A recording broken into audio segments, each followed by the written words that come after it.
فیسبوک برین که پیروان رسول الله علیه السلام سر تجلیل میلاد رسول علیه السلام چی موافقینش و چی موافقینش ماشاءالله از چی اخلاقی برخوردار است.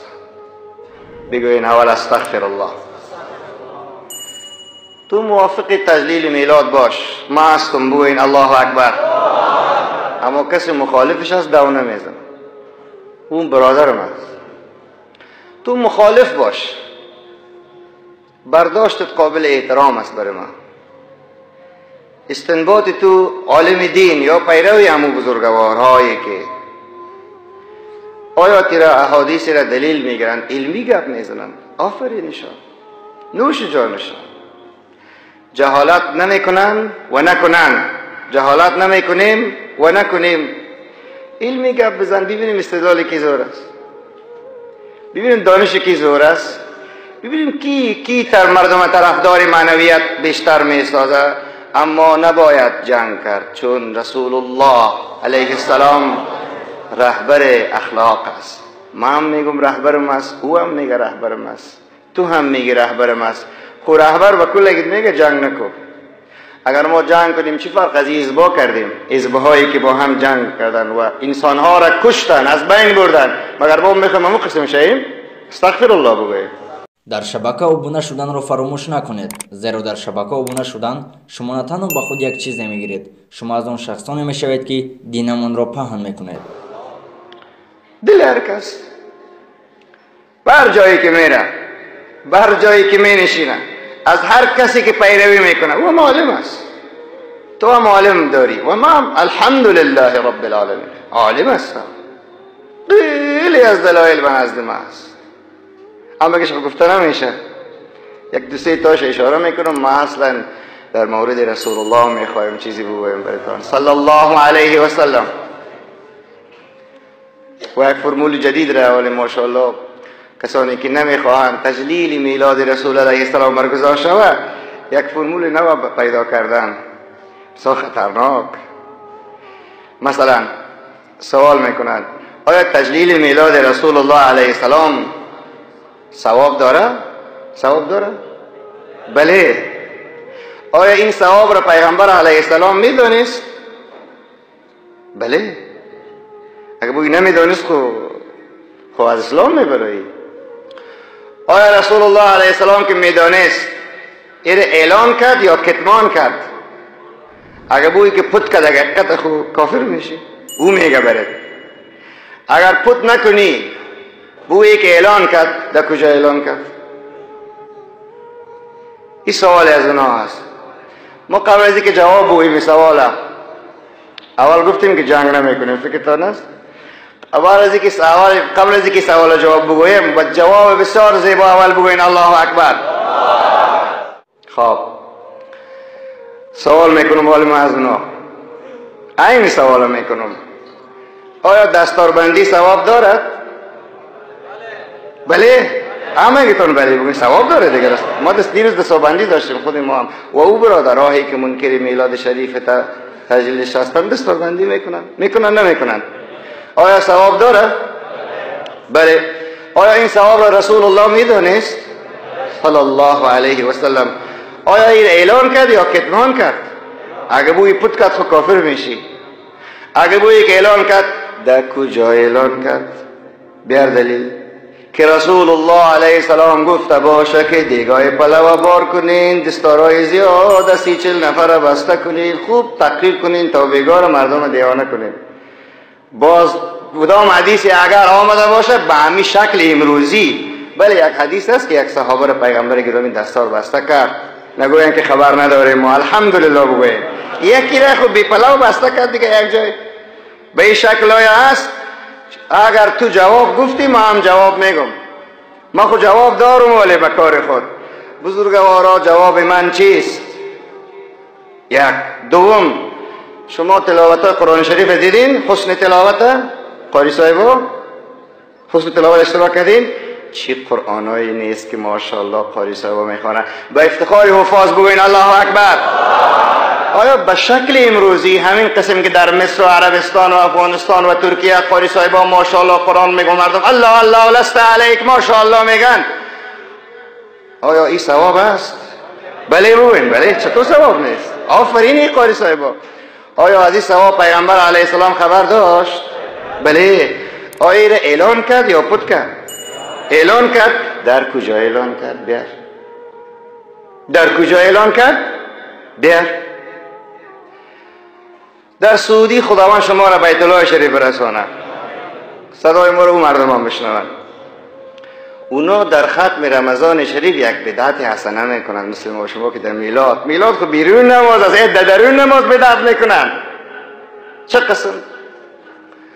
در ختم رمضان که ختم میشه باز دعا میکنند، یک دعا میکنند که از این سلطان عبدالله و نمیفهم کی شروع تا وزیر و ولی کلش نام برده دعا میکنند. شما خداوند شما را برسانه، ما در دعاشم که گرفتم اشتراک میکنیم، بگوین الحمدلله. شما مزه میت عشق میریزن. باز از علمای وهابی عرب پرسان شد که مثلا از ابن باز صاحب پرسان شد، از عثیمین صاحب پرسان شد که بزرگوارا این دعایی که شما میکنین در قرآن شریف حدیث آمده؟ گفت که نه آمده. گفت خیلی شما این از کجا کردین که میکنین این دعا را؟ اونا گفت که این خود در حدیث نامده، اما علمای کلان ما همینطور کردن. پس ما از اون بزرگوارا میپرسم که از این دعا را ثواب داشتنش پیغمبر علیه السلام خبر داشت؟ بله. آیا پت کرد یا اعلان کرد؟ اعلان کرد. در کجا اعلان کرد؟ بر دلیل.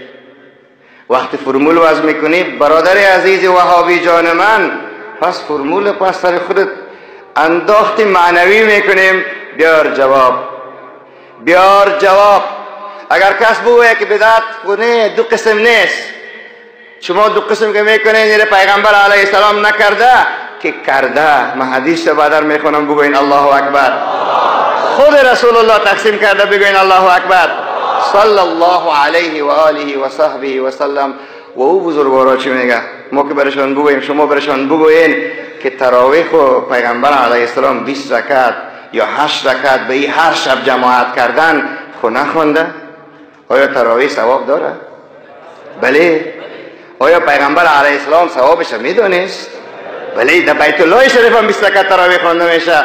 آیا این را کتمان کرد یا اظهار کرد؟ کو همه قسمی که هر شب بخوانیم اظهار کرده باشه. رسول الله علیه السلام حضرت عمر باز چی گفت؟ نعمت البدعت هذه. این چه خوب بدعت خوب است. باز اونا براتون چی میگن؟ منظور حضرت عمر بدعت لغوی است. چی میگن؟ ای برادران، ما اگر از نزدیکم بخوایم بشنم دوستانه بدعت چی است؟ لغوی هست. ما برش میگم بیار حدیث که بدعت لغوی است. تو خو از حدیث قرآن زیاد میفهمی بزرگوار، قربانه که شوم. بیار حدیث که همین گپ حضرت عمر صاحب بدعت لغوی است. یعنی این حدیث بیار که بدعت لغوی هم بوده، یعنی خودی او تقسیم میکنه شرعی لغوی. حتی سلفی های محترم سعودی هم میگه بدعت دو قسم است، لغوی و شرعی. خیبر تقسیم میکنه، تو تقسیم میکنه لغوی شرعی. از منی بیچاره را که قبول نکردی بزرگوار من، حال معصر چگونه قبول کنم که قبول میکنم. بگوین الله اکبر. تماما برنامه های معنوی خوبی که هر کس بگیره، من نگیرم او را قبول دارم. شاه عبدالله قدیلوی صاحب میگه هر بدعت حسنه ملحق به سنت مؤکده هست. حال فهمیدین؟ اصل موضوع را شروع نکردیم که وقتی ما میلاد نور بر ظلمت جوابم نگفتیم اینو سوال ها. تنها سوال پس برای خود بزرگواران مطرح کردیم که شما که اینی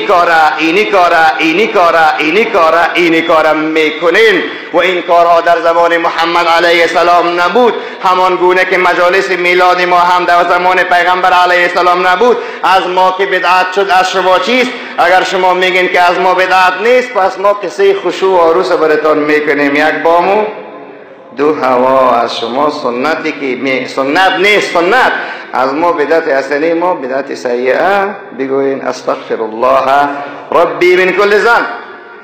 در عربستان یک قاعده جالب دیگه هم هست. خیرات های ما شما اینجا بدعت هست نه؟ در عربستان اونا عشا گفتن خیرات میکنن. عشا گفتنی بعد از مرگ پدر البته 40-20 قید نمیکنن، اما فکرش میگم تهمت خدا نخواسته نمیکنیم. خیرات میکنن، مثلا مردم در شیخاشون اشتراک میکنن. همین سوال از اون بزرگوارا هم شد باز که پیغمبر خدا خبر داشت، اگر داشت در کجا گفته بود؟ بگوین صلی الله علیه و آله و صحبه و سلم. و بعض برادران عزیز ما و علمای بسیار بزرگ ما بدعت تقسیم کردن. تقسیم ما شما قبول نشد، حسنه و سیئه که علما دلیلش بعدا میگم قبول نشد به نزد بزرگواران ما.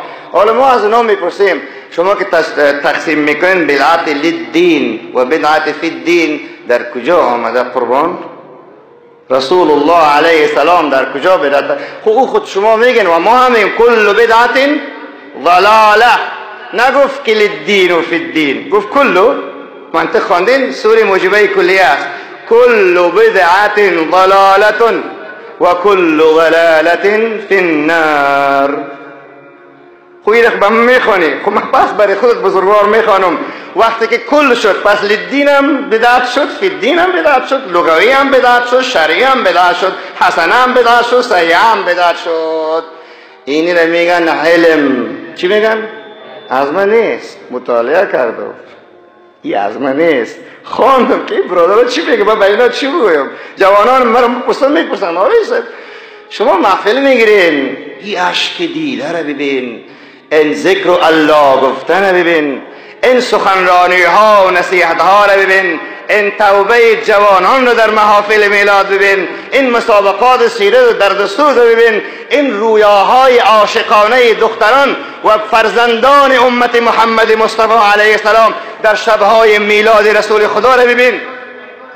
میگه که این کارتان گناه است و فرمول وضع شده. نه این سال در فرمول قرن 21 نو پیدا شده، فرمول اول برای خودشان میزنیم. بزرگوارا شما هم که اینی کارهایتانه که شبیه میلاد ما هست میکنین، پس از ما اگر بدعت است از شما چیست؟ میاییم میلادی که بعضی از علمای مبارک مثل مفتی صاحب کفایت الله، مثل اشرف علی صاحب طحانوی و بعضی از بزرگوارا مثل مولانا عمر سربازی که متصوف هم است، بدعت گفته مجلس میلاد علیه السلام. کدام مجلس بدعت گفته؟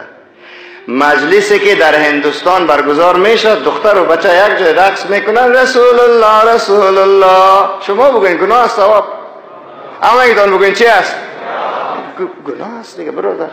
اونو رو بدعت گفته، او بگواره که از هند است، افغانستان نامده، او از این گپ میزنه و از پاکستان گپ میزنه. ما روز یک بزرگوار دیدم یک موتر گلپوش جور کرده بود، در سرش عکس گنبد رسول علیه السلام مانده بود. گفتم آجیل را پاک و صفحه فیسبوکت. گفتم تو خود بریالوی ساختی؟ اونا همینطور جور میکنن. قطار سرکای زیاده را بند میندازن، یک کسی عامله دار است، یک کسی مریض است در پاکستان. اونو بدعت علمای محترم مذهبی و بزرگوار ما که بدعت گفته او را داده. حالا مجلسی که این مجلس فعلی ما علما یکی دو ما دیروز محفل داشتیم ماشاءالله. ما خوب میزبان بودم، سخنرانی نکردم. علمای محترم از بدخشان، از کابل، از شهر مزار شریف، واقعا بهترین سخنرانی را بسیار زیبا که همه اشکهای عاشقانه میریختن در مجلس میلاد محمد مصطفی صلی الله علیه و سلم. دیگه نبود یگان بزرگوار میگفتم کجای همین مجلس شما بدعت میگین و گناه میگین؟ اشکش، تبلیغش، قرآن خواندنش، ذکر کردنش، عشق امت را ابراز کردن در حق محمد علیه السلامش را با این دلیلی که داریم و هنوز دلایل خود ختم نکردیم، باز هم من حیث یک طالب علم دین هر کسی که علمی گپ بزنه و مجلس میلاد علیه السلام نگیره برادرم است. بگوین الله اکبر. برش احترام دارم. خب گرفتن مجلس میلاد که فرض نیست که او ترک فرض کرده باشه، واجب که نیست که او ترک واجب کرده باشه، سنت که نیست مستحب است، بدعت حسنه است. و از همه ایتان میخوام بگوین که انما المؤمنون اخوه. هیچگاه با آسیاب یهود آب نریزانین، با آسیاب نصارا آب نریزانین، با آسیاب منافقین آب نریزانین. علما مشت واحد است. بگوین الله اکبر و دعا کنین که ای کاش همه علما همینطور بگوین و آمین بگوین، دعایتان قبول میشه. یک مستحب مبارک ما میکنم تو نکن، تو نکن من میکنم، تو مرا بد نگو من تو رو بد نمیگم، اگر تو مرا بدم بگویی من تو رو بد نمیگویم. بگوین الله اکبر. چرا آرزو دارم تو میدان محشر به حضور زیر بیرق کی حشر میشی؟ بله محمد رسول الله علیه السلام. فکر میکنین که میتونم ما شما حشر میشیم و دیگرها حشر نمیشه؟ فکر میکنین که اما جنت میریم و دیگرهایی که هر چیز میگیم به زبان خود ما دوزخ میرن؟ بگوین استغفر الله. یا اونایی که این ما رو بدعتی بگوین و مشرک بگوین و زندیق بگوین و کافر بگوین و دوزخی بگوین، فکر میکنین ما دوزخی میشیم؟ 7 آسمان و 7 زمین یک طرف، 100 تا 500 تا ملا و مولوی و عوام چی میکنین؟ 1.5 میلیارد مسلمان چی میکنین؟ 7 آسمان و 7 زمین یک نفر کافر بگوید، 7 آسمان و 7 زمین. اما الله مسلمان بگوید بس نیست. بگوین الله اکبر. 7 آسمان و 7 زمین برابر یک ذره به حضور عظمت الله نیست. ما با آواز بلند دوباره تجدید میکنیم، ایمان خود را مردم نشان میتیم و میگیم که لا اله ما مسلمان بودیم خیر الا الله محمد رسول الله علیه السلام. حضرت مفتی شفیع صاحب میگه به زیارت امام ابو حنیفه صاحب رفت، عالم عارف بالله حنفی، زیارت امام ابو حنیفه رحمت الله. بس پس که آمد یک برادر سلفی زنگ زد، گفت مفتی صاحب مشرک شدی؟ مفتی صاحب مشرک شدی؟ چرا مشرک شدم؟ تو به قبر میری؟ خب من به قبر رفتم دعا کردم، قرآن خواندم طبق پیغمبر علیه السلام، السلام علیک اهل الدیار المسلمین، این خواندم، انتم سلفنا و نحن بالاثر. گفت خود تو کلمه بخوان مسلمان نشدی، کافر شدی. استغفر الله. المفتی واقعا امت محمد مصطفی بگوین الله اکبر. گفت خب اگر تو به کلمه خواندن من خوش میشی، اشهد ان لا اله الا الله و اشهد ان محمدا عبده و رسوله. شاگردان مفتی صاحب با نمونه خوش شود. پیش الله من مسلمان بودم، مسلمان هستم و مسلمان خواهم رفت. اما با اون برادرم تبش خوش شود دوباره او گفت ذکر که گفتم لا اله الا الله محمد رسول الله. آمدم سر کل بدعت ضلاله. برادران عزیز یاد بگیرین، خان یاد بگیرین که بسیار علم خوب چیز است. کل بدعت ضلاله. او برای اونا میگم که هر بدعت ضلالت است. مولا قاری صاحب میگه که مخصوص البعض است، یعنی هر بدعت گمراهی نیست، بدعت بد گمراهی است. آیا مولا قاری از پیش خود میگه؟ نه خیر. حضرت رسول الله بلند بگوین صلی الله علیه وسلم در ترمذی شریف در جلد اول سفر به خاطر نمیخوانم که ترمذی ها فرق میکنه، باز او اینجا خو نیست، هر کس به برش خط به خط نشان میتونم. بگوین الله اکبر. حضرت رسول الله علیه السلام در ترمذی شریف میفرمایند کسی که بدعت میکنه بدعتن ضلالتن. ضلالتن کی میگه؟ پیغمبر علیه السلام. کسی که بدعت گمراهی را میکنه او گمراه است. بگوین الله اکبر. و حدیث دیگری است در مسند احمد حنبل که حضرت رسول الله علیه السلام میگه، بگوین صلی الله علیه و سلم ما رآه المسلمون حسنا فهو عند الله حسن. هر چیزی را که جمعی از علما، عوام نه مسلمان ها، جمعی از علما به هزاران عالم کتاب داره در اثبات میلاد تجلیل مجلس میلاد محمد علیه الصلاة و تسلیم، هزاران عالم تنها کتاب داره. پس پیغمبر گرامی علیه السلام یک بار درود شریف برش بخوانیم، میگه که هر چیزی را که جمعی از علما خوب بدانند او خوب است. و در حدیث بخاری شریف چی میگه؟ من احدث فی امرنا هذا ما لیس منه فهو رد. طالب العلم متوجه باشید، نمیگه که هر چیزی که نو پیداست بد است، میگه که ما لیس منه، او چیزی که از دین نیست و بد است، یک گناه نو. کدام ثوابی که مثلا تبلیغ به یک شکل امروزی در رسانه ها، در رادیوها، ذکر کردن، قرآن خواندن، مسابقات قرآنی. یک جای رفته بودم شمپروان، مرا میمان کرده بودن، مجلس میلاد پیغمبر علیه السلام 10,000 نفر جمع بود. بگوین الله اکبر. یک مولای صاحب خیز گفت که این مجلس میلاد نگوین که بدعت است، مجلس سیرت بگوین. مجلس سیرت. باز در گوش گفت و سیرت اثبات کو. اولا هوی فکرم نیست. گفتم فکر طبیعی حضرت ده ملا صاحب خو حالی که تو مجلس سیرت نام ماندی را اثبات کو خیر. کل بدعت که شد خو سیرت هم بدعت شد خیر مجلسش دیگه.